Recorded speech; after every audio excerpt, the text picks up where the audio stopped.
Mas, ó, a gente saiu do bloco com a Daiane, enfim, ela falou de forma muito emocionada sobre como a gente lida com a derrota dos outros. Eu fiquei pensando nisso porque o Karnal trouxe a questão do quanto o esporte brasileiro ainda precisa de financiamento. E aí a gente está falando de igualdade de oportunidades, a gente pensa no nosso país, então no âmbito interno. Quando a gente reflete sobre uma Olimpíada, a gente precisa pensar nas diferenças entre países. Então, os atletas que chegam a uma Olimpíada chegam com um background, com um histórico de possibilidade de treinamento, de condições para desenvolver o seu potencial muito diferentes. Como que a gente olha para essas pessoas? Eu sempre falo que aquilo que a gente entrega para o mundo fortalece a lógica do mundo que depois chega na gente de volta. Então, se a gente está sentindo muita dificuldade em lidar com os nossos fracassos, se a gente está sentindo muita dificuldade em se colocar numa posição de vulnerabilidade, porque a gente tem medo de errar, a gente pode começar a refletir sobre como a gente lida com a competição a qual o outro está submetido. Quando a gente olha para os nossos atletas na Olimpíada e a gente vê um atleta que se dedicou por tanto tempo a ficar em segundo lugar, a gente enaltece o treinamento, a gente enaltece o esforço, a gente enaltece a dedicação ou a gente menospreza? Ou a gente ridiculariza? Ou a gente faz chacota? Porque claro que a gente fala o importante é competir, e é verdade, o importante é competir. Estamos fazendo esse discurso aqui no Tonight. Mas em alguns cenários, de fato, é uma relação de perde-ganha.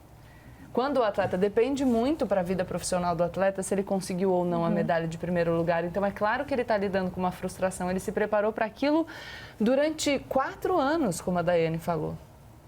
E aí, de repente, além de eu ter que lidar com a minha frustração pessoal, eu tenho que lidar com a piada, com a ridicularização. Eu acrescentaria, Gabriela, uma coisa que como professor eu vi muito e até na minha família, quando tem 2 ou 3 irmãos na escola e os pais e os professores dizem, aquela é a boa aluna, este é o bom aluno, por que você não imita seu irmão? Porque só tem lugar para um posto em cada família, por exemplo, o melhor aluno ou o vagabundo, só tem lugar para um, então estando ocupado o melhor aluno, eu não preciso me esforçar. Essa comparação entre irmãos em particular, ela é muito ruim na escola, ela funciona muito mal para a autoestima das pessoas.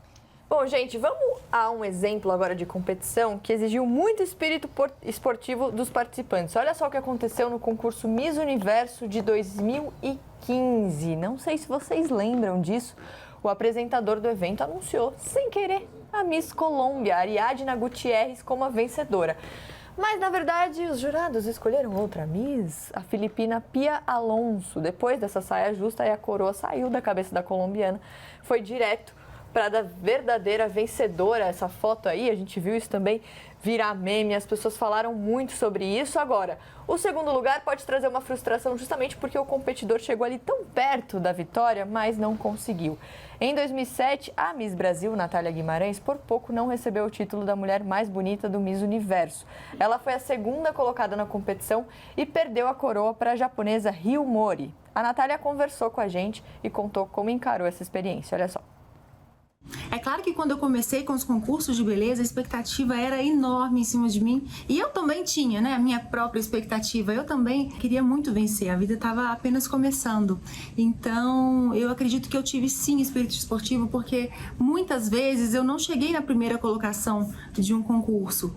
E eu acredito que todas essas vezes que poderia ter sido, né, uma derrota, eu acho que elas me ajudaram justamente a chegar na vitória. Quando eu cheguei no Miss Brasil, quando eu venci o Miss Brasil, talvez se eu não tivesse a experiência dos outros concursos em que eu não ganhei, em que eu não venci, talvez eu não teria vencido. Eu acredito que foi essa experiência, foi isso que me ajudou, né, a criar forças, a melhorar e, enfim, chegar à vitória. E eu acredito que no Miss Universo também, às vezes, a gente pensa que é uma derrota, mas se você olhar por um outro lado, de um outro ângulo, seria uma injustiça dizer isso. Eu acho que o segundo lugar para mim no Miss Universo foi mais que uma vitória, porque foi ali que as portas se abriram. Eu já havia me preparado, eu já havia estudado muito, porém, se eu não tivesse, né, aquela oportunidade, talvez as pessoas nem teriam me conhecido.